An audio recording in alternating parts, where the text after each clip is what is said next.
მოგესალმებით. ძალიან დიდი მადლობა, რომ დღეს ვსტუმრობთ და საუბრობთ თემაზე, რომელზეც დღეს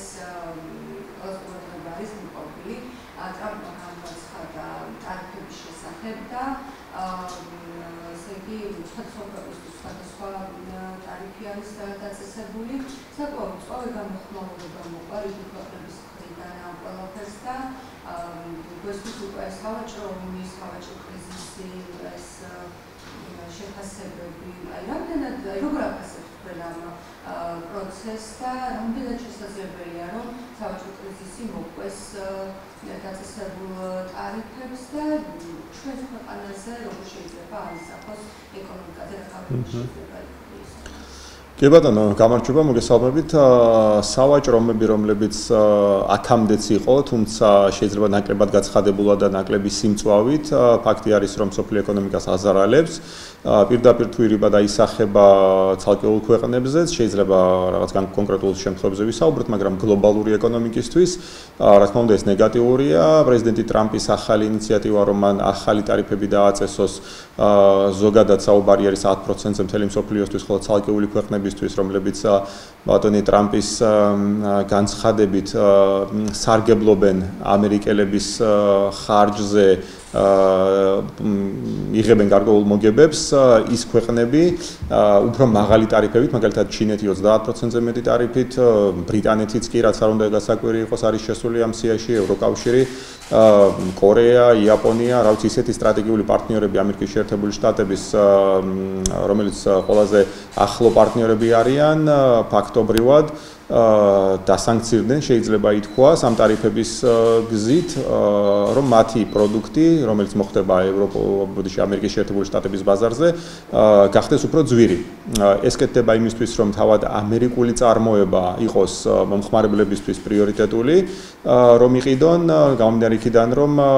ამერიკული წარმოება ხშირ შემთხვევაში შეიძლება უფრო ძვირიანი იყოს ვიდრე იმპორტირებული, მაგალითად ავტომობილების ინდუსტრიის შემთხვევაში. იმპორტირებული ავტომობილი შეიძლება ხშირ შემთხვევაში უფრო იაფიღირდეს ვიდრე ამერიკული წარმოების. ამით ამერიკულ წარმოებას ექმნება უპირატესობა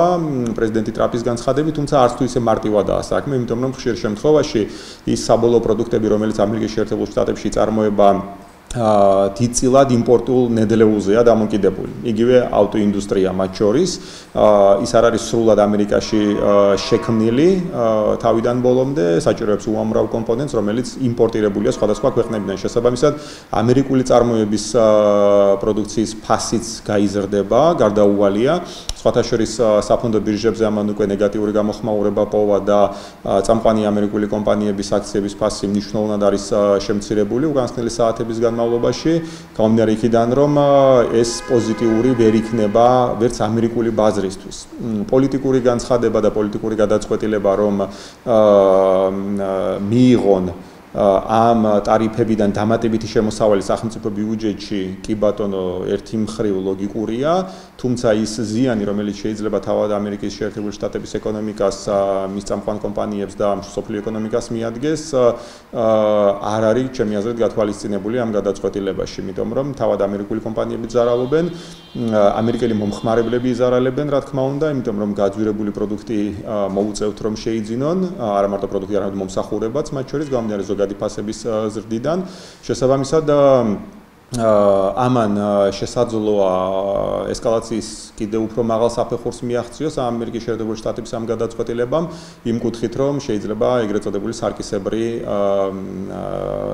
გადაწყვეტილება მიიღონ იმ ქვეყნებმა, ვის წინააღმდეგაც იყო ეს გადაწყვეტილება მიღებული, ანუ იგულისხმება, რომ იგივე ევროკავშირი, ბრიტანეთი, იაპონია, კორეა, ჩინეთი თუ სხვები, ვინც არიან ამ სიაში, თავადაც დაუწესებენ ანალოგიურ ტარიფებს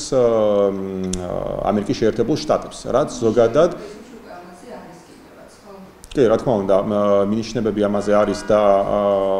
ჩემი აზრით გარდაუვალია, რომ ეს ასე არ მოხდეს. შეიძლება ცალკეულმა ქვეყნებმა ნაკლები დოზით დაუწესონ ტარიფი, ცალკეულმა ქვეყნებმა შეიძლება უფრო მაღალი ტარიფებიც კი დაუწესონ ამერიკულ პროდუქციას, მაგრამ ნუ ფაქტია, რომ ეს მოხდება მეტნაკლები დოზით ყველა ქვეყნის მხრიდან, რომელიც მოხდა ამ პაკეტში და სამწუხაროდ რაც შეიძლება დაუშვათ საქართველოსთვის ამ კუთხით იყოს რომ როდესაც ამერიკის შეერთებული შტატები ტარიფებს უწესებს მთელ სოფლიოს მოლოდინი იმისა რომ თავისუფალი ვაჭრობის რეჟიმი რომელსაც საქართველოს წლები ელოდებოდა რომ მოგვეცეს მაღალი ალბათობით დროში მინიმუმ გადაიწევა და ამ ეტაპზე მოსალოდნელი ალბათ არ იქნება შეიძლება რამე გამონაკლისის შემთხვევაში დაფიქსირდეს რა თქმა უნდა მაგრამ მთლიანობაში ამერიკის პოზიცია ამ შემთხვევაში არის დანარჩენი მსოფლიოსგან დამატებითი შემოსავლის მიღება ტარიფების გზით და არა მხარდაჭერა დანარჩენი ქვეყნების რომ მათ უფრო იაფად შეიტანონ თავიანთი პროდუქცია ამერიკის შეერთებული შტატების ბაზარზე. ასე რომ გლობალურად რა თქმა უნდა ეს იგივე გლობალურ ვაჭრობას გლობალურ გადაზიდვებს ცალკეულ ქვეყნებს შორის ვაჭრობის შემცირება კი რა თქმა უნდა ამ ეკონომიკების მოსახლეობის კეთილდღეობას და შესაბამისად იგივე ტურიზმში დახარჯული სახსრების ნაკლებობას თუ ასე შემდეგ გამოიწვევს, რომელიც შეიძლება პირდაპირ თუ ირიბად საქართველოსაც აისახოს. მიუხედავად იმისა, რომ პირდაპირ საქართველოზე რაიმე მკაცრი ესეთი ტარიფი დაწესებული არ არის. ჩვენთან არის 10%-ზე საუბარი, რომელიც გლობალური იქნება ყველა ქვეყნისთვის, თუმცა იმ დამატებით სიაში, სადაც 20-30 და უფრო მაღალ პროცენტებზეა საუბარი, კატეგორიაში საქართველო არ არის მოხვედრილი. კიდევ ერთ თემასთან დაკავშირებით ვიდა კითხოთ, ლარის კურსი არის ეს. ჩვენ ვნახეთ, რომ იყო გაუფასურება და აი გაუფასურების წამის შემდეგ უკვე ბოლო პერიოდში შეიმჩნევა ლარის გამყარების ტენდენცია. ახლა რა ფაქტორებმა იმოქმედა ლარზე, რატომ გამყარდა და ახალ მომავალში რა მოლოდინი შეიძლება გქონდეს? შეინარჩუნებს თუ არა ამ პოზიციას თუ აი რას მოლოდინს? ჩვენ გვაქვს ურავი სავალუტო კურსი, რაც იმას ნიშნავს, რომ ლარი ვერ იქნება დაფიქსირებული ერთგაცვლით კურსზე, მუდამ ის იმერყევებს, ხან ოდნავ გაუფასურდება, ხან ოდნავ გამყარდება. ზუსტად ამასთან გვაქვს შეხება ბოლო თვეების განმავლობაში, როდესაც ოდნავ რამდენიმე პროცენტი, სულ 3-4%-ზეა საუბარი გაუფასურდა, ეხლა გვაქვს ისევ რამდენიმე პროცენტიანი გამყარება. ანუ ეს იმ ჩვეულებრივ დასაშვებ ნორმაშია, ესე ვთქვათ, არავით არის ეს არც პანიკის და არც სიხარულის საბაბი არ არის, უბრალოდ ჩვეულებრივი გაცვლითი კურსის ეფექტია, როდესაც ოდნავ გამყარების თუ ოდნავ გაუფასურების მიმართულებით მოძრაობს ლარი. თუმცა მთლიანობაში შეიძლება ითქვას, რომ ლარი სტაბილურია, ჯამურად რომ შევხედოთ, იმიტომ რომ არ ქონია მნიშვნელოვანი არც გაუფასურება და არც გამყარება ლარს, რაც სტაბილურობა ზოგადად მთლიანობაში მისაღებია და საუკეთესო შედეგია. ეროვნული ბანკის პოზიცია არის გამოსაყოფი, რომ მან თავის ინტერვენციებით, რომელიც შარშან წლის მეორე ნახევარში განახორციელა, მნიშვნელოვანი სიგნალი მისცა ბაზარს, რომ ის არ დაუშვებდა ლარის მნიშვნელოვან რყევას და ამაში ასეულობით მილიონი დოლარი დახარჯა. რა თქმა უნდა, ამ პერიოდის შემდგომ იყო გარკვეული პერიოდი, როდესაც ამოიღო ეროვნულმა ბანკმა უცხოური ვალუტა ეკონომიკიდან, თუმცა მთლიანობაში ეკონომიკის სტაბილურობა უზრუნველყოფს იმას, რომ ლარი არის სტაბილური, ფინანსური შემოსავლები ქვეყნის არის სტაბილური, ისევე როგორც ზოგადად მაკროგარემო არის სტაბილური. მიუხედავად შეიძლება პოლიტიკურ ჭრილში გარკვეული სირთულეებისა, გარკვეული კი არა არსებული სირთულეებისა, ეკონომიკურ განზომილებაში და საფინანსო განზომილებაში ქვეყანა საკმაოდ სტაბილურია და ახერხებს როგორც ქვეყნის შიგნით, ასევე ქვეყნის პარკების გარედან ფინანსური რესურსის მოზიდვას და ეკონომიკაში მის დაბანდებას და ბრუნვას შესაბამისად ეს აისახება ლარზეც და მის სტაბილურობაზეც. და აქ ინფლაციურ მოლოდინებთან დაკავშირებით კითხოთ, აი ჩვენ ვეცდოთ შეფასებებს და მოსაზრებებით, რომ ფასებისთან დაკავშირებით შესაძლოა იყოს ეს მოლოდინი და თქვენ როგორ აფასებთ ფასების თარებას და რა ბოლო წლების განმავლობაში ლარის კურსი საკმაოდ სტაბილური იყო, ამასთან ერთად ინფლაცია იყო სამიზნე ნიშნულზე დაბლა, ხოლო წელს ის სავარაუდოდ მიუახლოვდება სამიზნე ნიშნულს, რაც არის 3%, რაც არ არის საგანგაშო, რაც ეკონომიკას პირიქით სჭირდება განვითარებისთვის და მე არ ვარაუდობ რაიმე მყისიერ ნახტომისებრი ინფლაციას,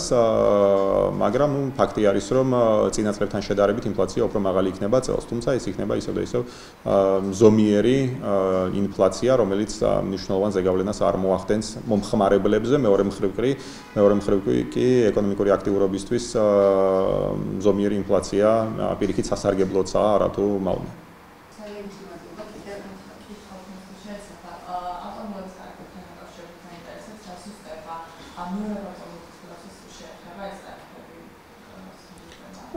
ამერიკის შეერთებული შტატები ექსპორტზე არ აწესებს ტარიფებს, ხოლო იმპორტზეა საუბარი, შესაბამისად ამერიკიდან საქართველოში მომავალი ავტომობილები არ იქნება დამატებითი რაიმე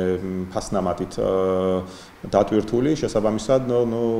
საქართველოში იმპორტირებულ ამერიკულ ავტომობილებზე ფასის მატება ამ კუთხით მოსალოდნელი არ არის მოკლევადიან პერიოდში, თუმცა გრძელვადიან პერიოდში თუ ავტომობილების ფასი ზოგადად ამერიკის შეერთებულ შტატებში გაიზრდება, მაშინ მეორადი ავტომობილების ფასიც ამერიკაში გაიზრდება, შესაბამისად მათი საქართველოში იმპორტირებაც გაძვირდება. იმპორტირება კი არ გაძვირდება, უფრო ზუსტად რო ვიყოთ, საბოლოო ფასი, რომელიც ეღირება ეს პროდუქტი, საბაზრო ფასი იქნება უფრო მაღალი.